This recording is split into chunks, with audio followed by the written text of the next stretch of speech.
Alright, today we're talking about CSS Syntax. We have our code here and our document, and I've just put this here to remind myself of what it is actually called. So syntax format in CSS, we'll write it in a sec, starts with the selector, which here we have a H2, so that's a heading 2 tag, and then after this we have a curly braces to encapsulate our code. And then within this we have a declaration. So we want to change the H2 color here. So this is a property. So we want to change the color property to its value, which is pink. So we have selector H2 and then property, which is color, and there's a whole bunch of different properties you can select, and then the value, which is pink. So now if we added this here to our document, we can go H2, and this is my text header here.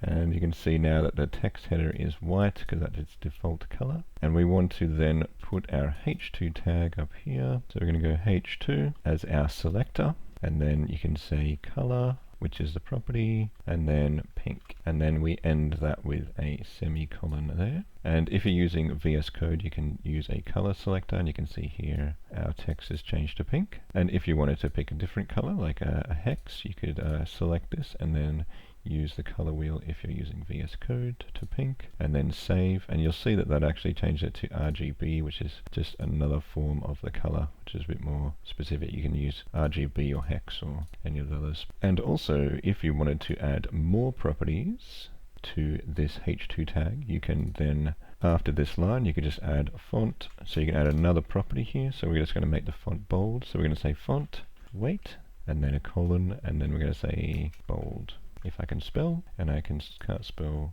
weight. There we go. So now it's already bold because it's a header anyway. So if we wanted it to be not bold, we can change this bold to normal. Font weight normal, and then you can see it goes to normal. And you can also specify font weights in numbers if the fonts include it. So you can see here we're just using the Inter Google font. So this has 300, 400, and 700 included. So this is 300 weight, which is kind of light. And then if you wanted to go really heavy, we could say 700, and then it goes to 700. So we can do one more property here, which will be text align, as we are working with text, and then center. And then this should center it within its element here. So you can see that it is a block, and it already has some padding attached to it. So that will take up the whole screen, or the whole from left and right there. And then so we're centering it within here. So then you could also say text align right if you wanted to right align text. And that's pretty much how the syntax works. So you can just add these one after the other. So you can do H2s and then H3s and then your P tag. And that is how the syntax of CSS works.